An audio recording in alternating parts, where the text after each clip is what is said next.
Kia ora, Nessie. Kula. Say. Say kia ora, Nessie.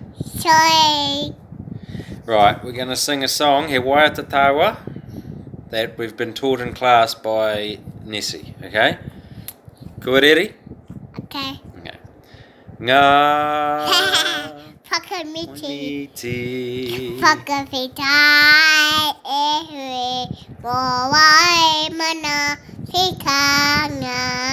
Te ere ai tau nei. Ko koe te bilinga. Tabutaki loalanga. Nei te aleki. Wa maulele. He